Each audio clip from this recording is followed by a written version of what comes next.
Welcome to the Carpet Cleaning Success Podcast. AI Marketing Experts is your backstage pass to the future of marketing. Hosted by a powerhouse crew of AI-savvy entrepreneurs, including John Clendenning, this weekly show unpacks the tools, trends, and real-world applications of artificial intelligence in digital marketing. To the AI Marketing Experts Podcast. My name is Chris Hunter, and I am the Chief Marketing Officer of roofingsites.com. I'm joined here today with our panel of AI experts and really good friends of mine that are AI geeks as well. All right. So we've got a lot to unpack here today, and we're just going to kick it off with, you know what? AI is pissing me off lately. I had a very frustrating week. I shared it with these guys. They heard all of my frustrations in our chat, but what about y'all? Who else has anything to share this week about how AI has been treating you lately? I can jump in. I've had some really frustrating chats this week. More than chats, I've had just overall frustrating experiences with AI. One of the things that I was doing, even though I am in marketing, I don't do all of the, nitty gritty. That's my team. They're great at that. But I needed to know more about Google Tag Manager. Anyone that I know anyways that has dealt with that is like, oh, that's a lot. That's, it can be very technical, at least for me. And so I was trying to use ChatGPT to understand it, to do some work in Google Tag Manager. And it constantly, I had to kind of remind it or say, but wait, I thought we were doing this. And what about that? And why are you telling me to do that if this other thing is happening? And it was constantly like backpedaling and correcting itself only after I asked. And I only knew to ask because I knew enough about Google Tag Manager that I could actually do that. Without it, I would have just gone totally down the wrong pipe. But then also I decided, okay, let's switch over to Claude. Same exact experience. Like maybe, and it was telling me how to do everything in a different way.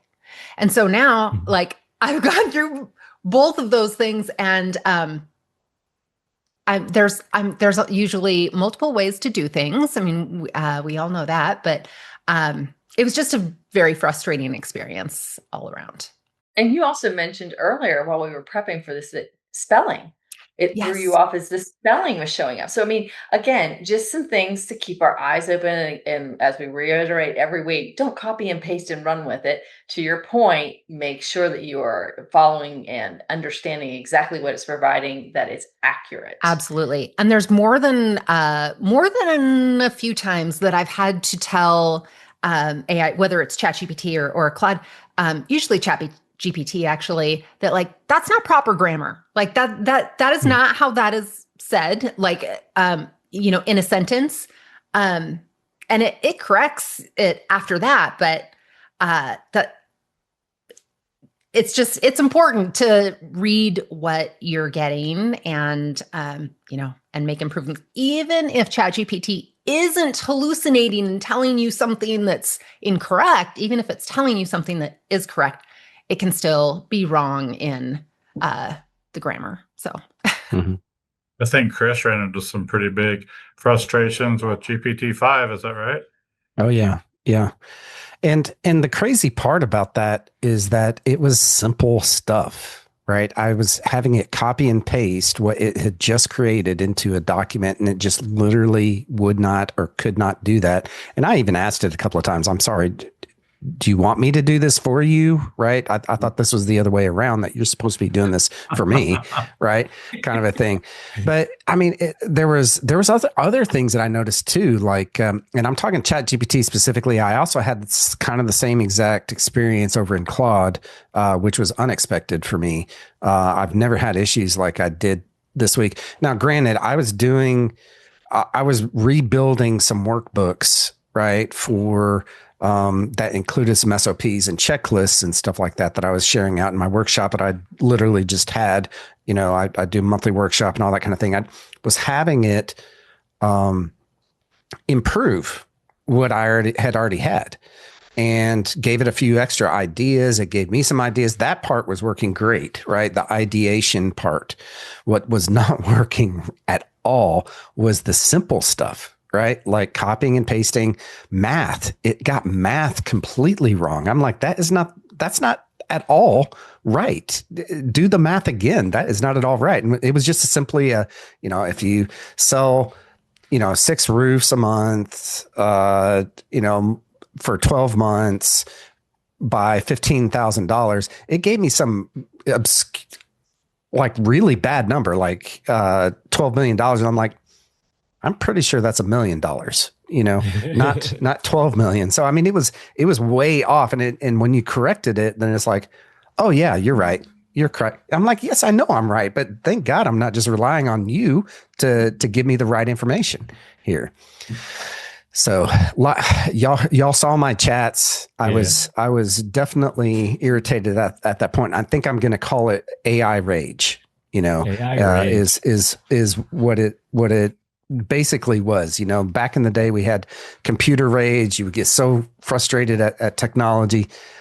I'm coining the term. I'm sure someone else has already done this, but AI rage. Yeah. I love you guys were all laughing at me. It was a week or two ago because I was having that, that we were talking about swearing like a trucker. I won't use the term I used last time because she's on the call right now. But I was swearing like a trucker at the at AI, and I sort of went down the rabbit hole of, because I wasn't happy with ChatGPT 5 when it came out. I was finding it was messy and it's gotten worse, and I wanted to know why.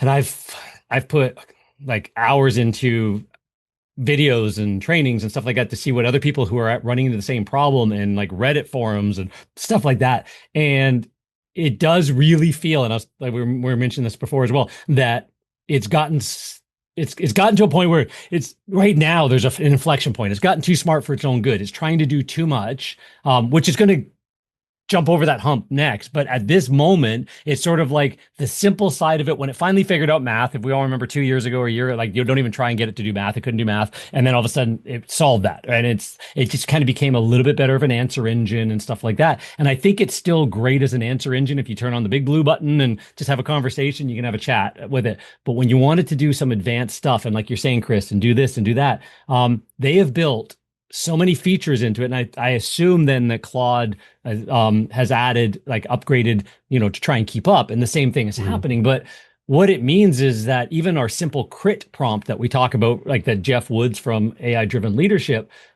good starting point, like give it context, give it a role, ask it to interview you, give it a task. Nowadays, like I updated one and call it the Crito plus D, because we have to give it a control panel. Or at the very least, you have to set how much verbosity, how much, like how verbose it's going to be. How many calls do you want it to do out to the web? How do you want it to self-reflect? Do you want it to self-analyze? Do you want it to do that until it comes back, until it's 100% right before it shows you? Because if you don't set those, it guesses on all of them. And if you don't set the directives, it's guessing again. So the act of prompting has become so much more challenging that OpenAI put the OpenAI cookbook for GPT-5 out. And if you read it, it's a good, like if you study it, it's a good couple of hours to study the document. Like it's not like, that's not what we were meant to have. AI wasn't meant to be like, let's study and take a university course on it. Let's, do our thesis paper on it. Eventually we'll figure this out. So it does seem to be trying too hard, that the harder you push it, the less accurate it is. The easier you push it, the better it is. But the harder you push it, like the stuff, like, even just do this and then do this, it's kind of, oh, I think I know what else to do and what else. And it's got too, and they're going to have to put guardrails on it or do something for the power users, because the act of writing a prompt and then reminding it and having all these little taglines, like when you ask me a question, because at the end of every chat, it asks you, oh, would you also like me to do this? We've always thought that's amazing.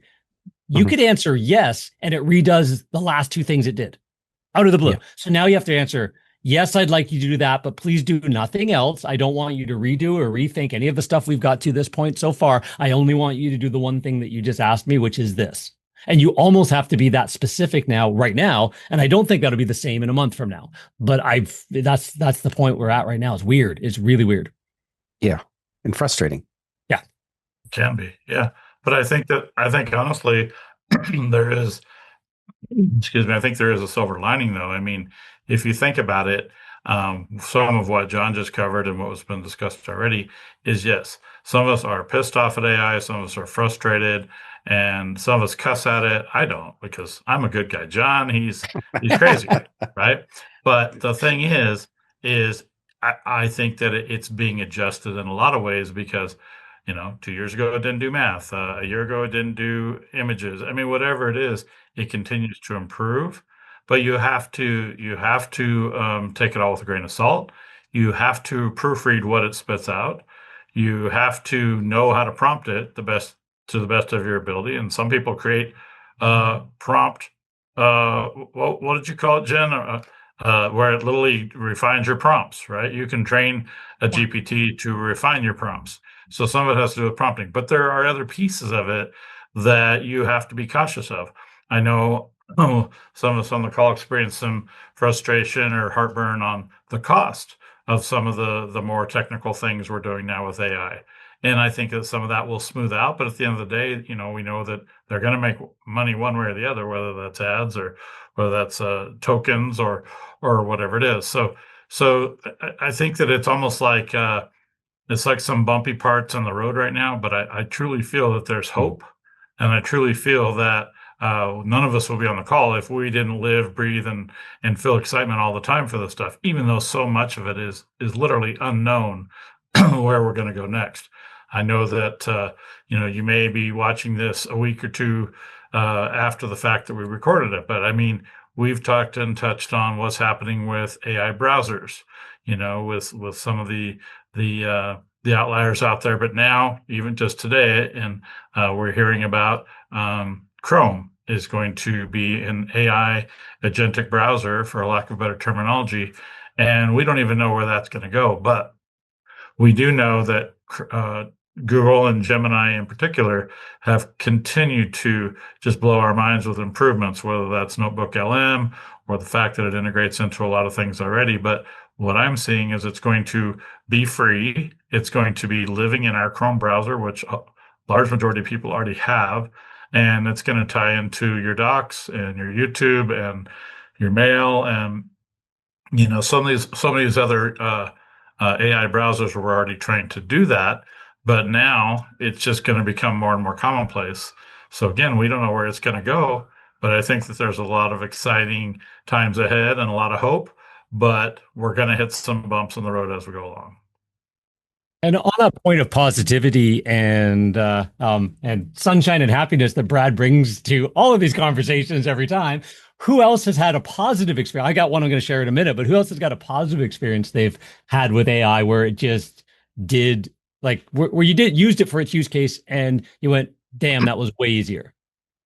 Well, I guess I'll say in the meantime, when I'm seeing ChatGPT 5 giving me some hiccups and stuff, what I've done is started to stack. And actually, we've done a few webinars. Activation has done a few webinars to kind of train on stacking. So we start with our research with Perplexity or Gemini. And again, like Brad was just rolling out, what's coming down the pipeline with Gemini really strengthens that because they've taken in what people have been searching for, et cetera. So from that information, then I just turn to ChatGPT for ideation. So that's where we just kind of fine tune things. And from those results, then I stack it over and move it to Claude. So I had not run into any hiccups with Claude that had been mentioned, but I've had great success with, again, just kind of going from one to another and knowing what their strengths are. And therefore I can roll out some really strong information. So whether it be strengthening a landing page, looking for as to what I would want based on the questions or what they're searching for online, I'm able to strengthen that. So running it through these little steps of starting with either, like I said, Perplexity or Gemini, to do that research.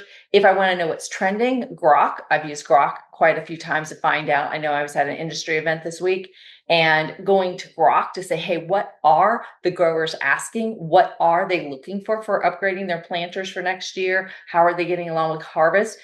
Fabulous information that I was able to take then and move forward with whatever content I needed this week. So I'll throw that little ray of sunshine in as to not relying only on one, but going and knowing what the strengths are from them and stacking them really made a powerhouse. Look at Laura and Brad being rays of sunshine. Everybody else is mad. Beat it up. Yeah. Our little win of the week. We do EOS, and we're self-implementing now. We had a EOS facilitator help us for the first year, and we're self-implementing now. And we got to a point where, like, this week was our last quarter's coming up, October, November, December. So we have to do our rock sessions.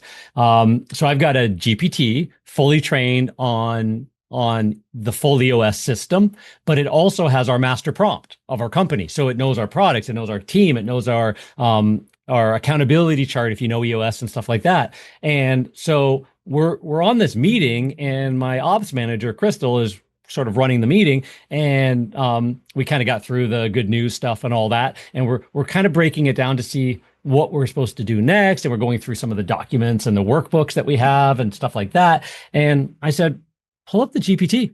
She said, what? I said, just, you're our facilitator. We're doing this. What do we do next? And it says, who's all in the meeting? Crystal, John, and Natalie. Perfect. In one sentence, each, tell me in one sentence, what is your biggest concern right now in the company? One sentence. It's being a facilitator. Gave it the one sentence. Okay, so now do this. Here's your next step. Do this, do this. And it was like, spend 5 minutes brainstorming some rocks and stuff like that. And we're going like, could you give us some starter ideas? You have this products, you have these services, you have these issues, you have this stuff. And we're like, oh, like, we look at going, yep, number 1, number 3, number 7. No. Within 2 minutes, it was as if we had a facilitator in the room going, okay, well, you guys told me this before, so how be this and this and this and this? And it applies to what John said. It also applies to what Crystal said, and applies to what Natalie said. So now our next rock meeting next week, we just have what homework would you assign? Because we're running out of time. It's a very structured EOS. When the time hits, you're done. And we're running out of time. We need, what would our homework be for the next meeting? John, this is your homework. Crystal, this is yours. Natalie, there's yours. And it's like, that's doable. Thanks. And it was just like, we just had a facilitator for our small company, can't afford the $5,000, $10,000, $20,000 a quarter for an EOS facilitator. But we just had a facilitator walk us through that next step of the rock planning session. And then when that goes to our service delivery team and they get to assign their rocks to ours, we now have a facilitator to help them. I'm now with the service delivery team. Let's help it. And we just share the screen and off we go. So that was a huge win for us. It was just like, we use it every day, and it was still eye-opening how accurate it was to our business and our needs, and the clarity it provided, because it's well-trained. That's awesome. Well, and John, if in 5 seconds, 10 seconds, you can tell people that EOS is not a rock band or something, explain what EOS means. That's ELO. That's right. Not EOS. That's right. So what is it? Entrepreneurial Operating System by Gino Wickman. Yeah. So it's I'll just throw in there just in case, because this is kind of breaking news, I guess. If somebody's listening to John and go, wait a minute, okay, we built something not in ChatGPT, but we built something in Google. Gems are now shareable. So that has just been rolled out, that if you have, and you know that your teammate would need to share that now, that is an option with Google. Oh, cool. Can you tell us more about Gems, Laura? I cannot, because I build everything in ChatGPT, but it would be very similar. And maybe Jen knows more about and I haven't used Gems because you can't share them. So that was always a limitation. Now that we're doing more with Google Notebooks, and we're using and seeing what's coming down, I have a feeling that we'll be looking there more frequently. So it was just a nice announcement to hear that they're going to be shareable. But Jen, have you used them, or Chris? The Gems? I've used them just a little bit, but same as you. They weren't shareable. So, when I'm doing stuff in AI, I'm thinking about how it can scale and work with the team. And I'm things like that make a difference. But I think that kind of a little bit about what I'm taking from this conversation so far is that really, number one, AI rage. Love the term. It's a real thing. Love the term. It is a real thing when things get frustrating. But remember, this is my positivity here. We're still in, even though we've been using it for over 2 years now, actively, like really actively for over 2 years. We're still early days. So this is like, we're really dealing with AI in its infancy.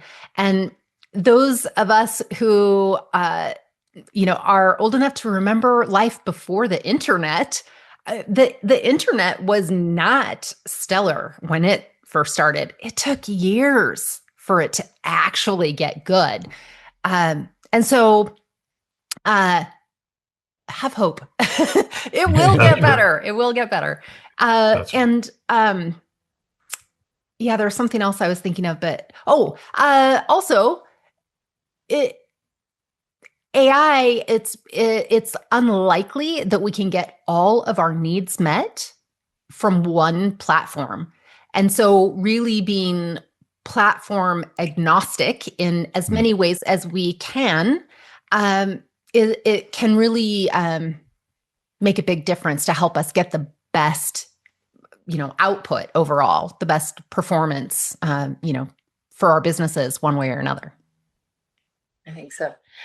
One other thing that I would like to mention regarding what rolled out with what's coming with Google, and while somebody might be watching this and it's already out there, is to know, again, because I know that John's going to cover some really important stats here. And I think we as small business marketers need to keep in mind is that how Google's going to provide that information. They're going to have follow-up questions to the side. They're really going to offer up, like one of the examples I saw from Google was if you happen to be searching for any type of a mattress, it might actually say, ask about the warranty. So it's not only answering your questions, it's saying, here are questions you should be asking. So again, having those very user-friendly, frequently asked questions, as John and many of on the team here has mentioned before, we have to be listening to our customers. What are they asking? There is a reason behind that. So if we can start preempting and having that available, it's just going to put us ahead of that game. And I don't know whether, Chris, you have anything to add before John goes into some of these amazing or crazy stats, or I don't know what category to put these stats in, because they were a little surprising, as well as, something that we can all take. So as long as we're all sharing wins, I did have a win. It wasn't all AI rage this week, right? It wasn't all that. So here's a little quick win. It has nothing to do with marketing, but it has everything to do with Manus, right? So I used Manus to this week to really shortcut a task that had been sitting on my plate for a while. Okay, my wife's birthday is this weekend, and she told me a month ago. And I should have done that a month ago, right? But that's just, sorry, But she told me a month ago that she wanted, for her birthday, she wanted to go to an Astros game and take the kids to the Astros game, right?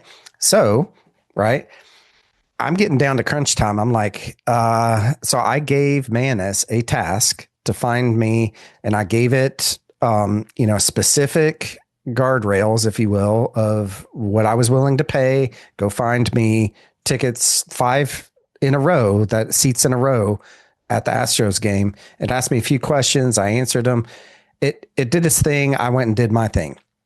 I came back to it later because I don't know how long it took, honestly, but I came back to it later, and it had found me several options, that kind of thing, but it recommended me this one section because everyone had rated it really, really high in this one section and all that kind of thing.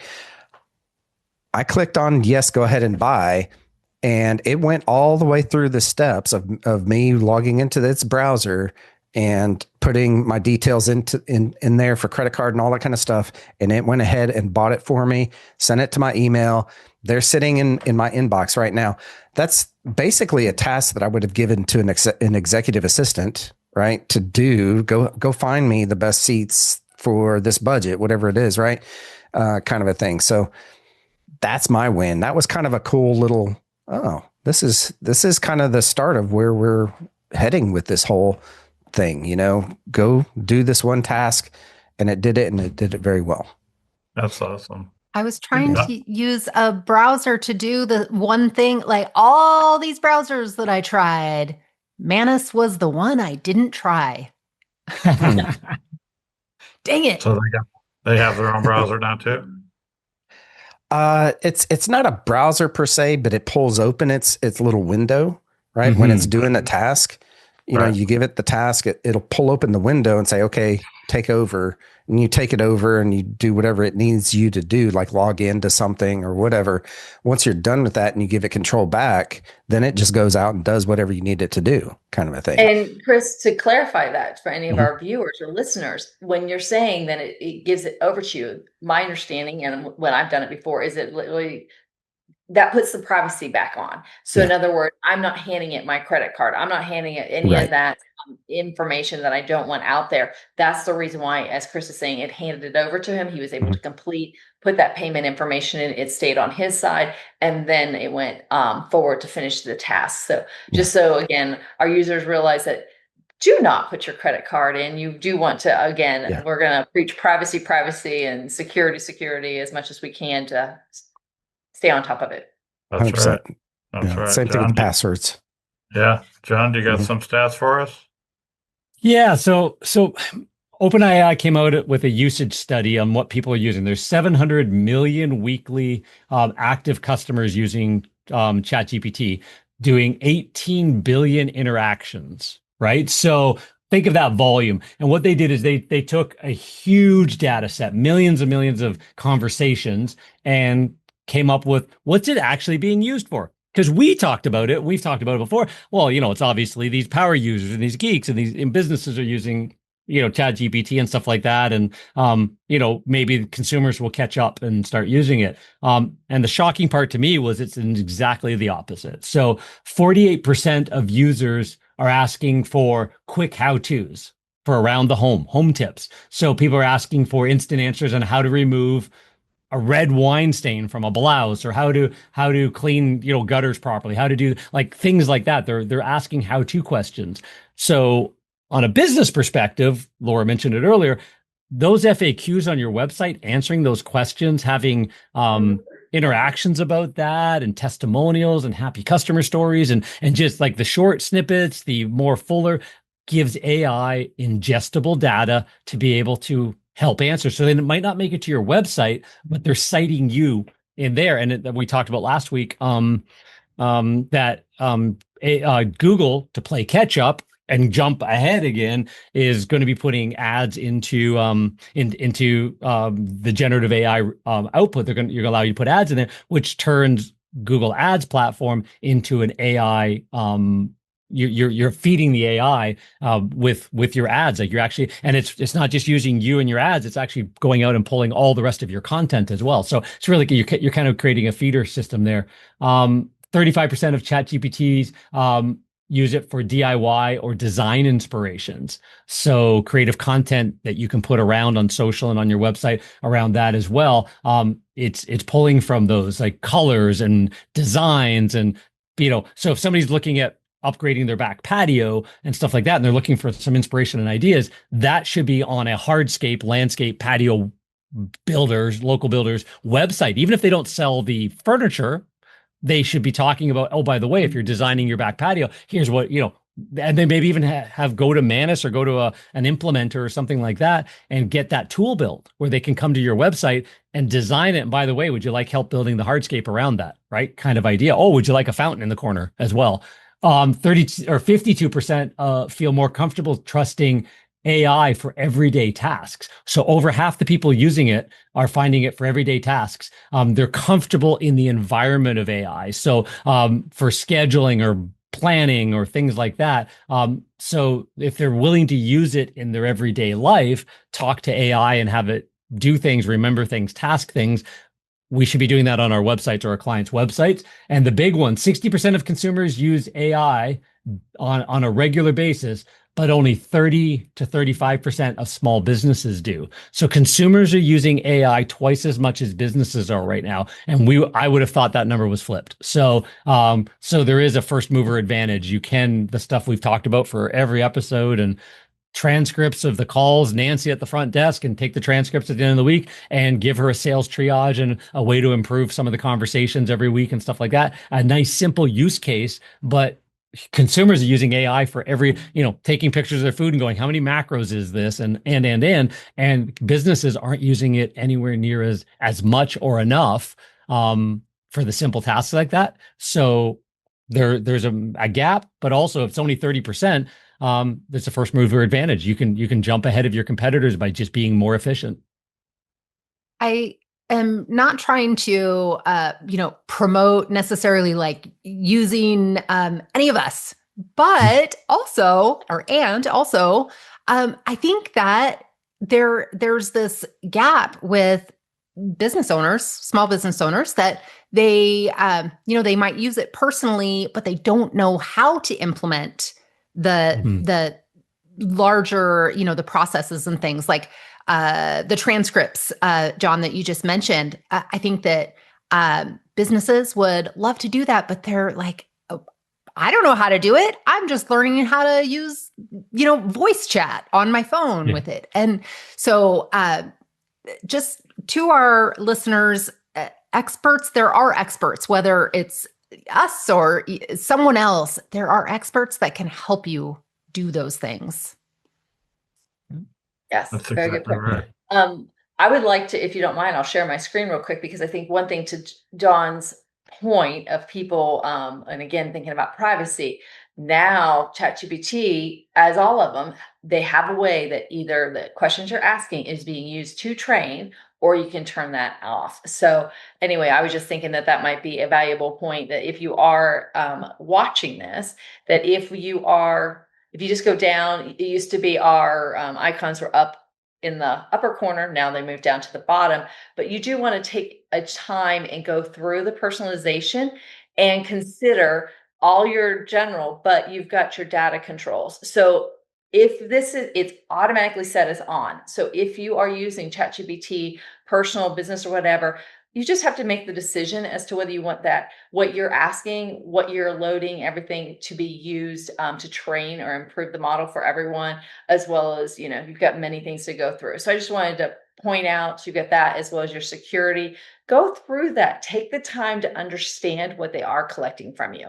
I think that's very valuable, again, to just kind of be aware. That's great points, Laura. I think everybody should. And if you don't know how to use it, that point that Laura said, open two windows, and in one window, take a screenshot and go, I want to set this up to make it best for me. Ask me one question at a time. Use the answer of my question to find my next question or ask the next question, and let's walk through this and set this up for my use case, and have AI help you set your AI. Like if you don't know how to do it, ask it. And I'm going to throw this up too, as I hope gold nugget everybody can take and run with. When we're having our team meetings, if someone's bringing a question to the table, ask them, have they used any type of AI to research that or come together with some information, solutions, details, facts, whatever might be needed. But if they're coming to the team meeting, if they can come more prepared. So that's a nice, something I'm going to take away too, is state to my team, do some research. AI should be not number 2, number 3, number 4, make it number 1 when we're trying to move forward with any of our customers and within our business. There you go. And I'll stack on top of that, right? Because something that I've been working on, and y'all know this, but is that every single one of my meetings has been feeding into Airtable, right? The transcripts of every single one of my meetings. So with the intention that I'm going to build a Ask Chris GPT for my team, right? Mm-hmm. So that I love that idea. Now, from once I get that thing built, I'll be like, have you used the Ask Chris GPT yet to answer that question? So love that. That's huge. So I guess I can't be an a-hole anymore because my team, anytime they would ask me a question, or my family or anyone, I said, "Wow, there was this really cool thing invented last week. Google, I think it was called. Could you give that a try first and then come back to me?" And that would be my standard answer daily. And I can't do that anymore because now it's like, did you ask chat? So I've lost my joke. Damn it. I think that helps to what Jen brought up in these small businesses. And when they're saying, I don't know how to use it, that at least gets them to interact. And then as a company, as a team, you can decide as to what is the proper way, to whether it be using a team account or, whether you have your security turned on, turned off, or whatever is being decided as a company. But it helps with those conversations. Well, and also YouTube is your friend as well. You could probably learn just about anything you want to learn on YouTube. So that's why we're here. Yeah. Yeah, exactly. So so check it out. We want to teach. We want to share. Yeah. So I think we covered some good stuff. What do you think, Chris? No, I think we did. I think we're coming up to almost our time here, and I think that we covered a lot of ground. I just want to add one more thing on the whole guardrails and all that kind of thing with AI and ChatGPT 5 and all of these other AI assistants, right? LLMs, whatever, the chat stuff. I think that it's actually, and I was thinking about this when you were talking about it, John, is that I think that we've taken a step backwards because they've taken such a huge step forward, right, with it. It's almost like an employee after you train them. Why would I have to tell you every tiny little detail after you've been trained? We've gone through it. You understand it. I give you less details when I say, hey, go do this task. Right. Again. So it seems like a huge step backwards, and that's just me. And I'm just going to leave it at that. But hopefully they get it all figured out here pretty soon is what I think, what I hope for. Yeah, it'll get sorted out. Yeah. So, well, anything else to add before we jump off here? I think we're good. All right. Subscribe, well, share. Yeah, absolutely. Right. Yeah. Well, that's going to do it for another episode of the AI Marketing Experts. Thank you all so much for tuning in, listening to us, watching us, wherever that you're at right now. Make sure that you click like, subscribe to us, all that kind of stuff. Keep on coming back because we're going to be doing more and more of this kind of stuff every single week.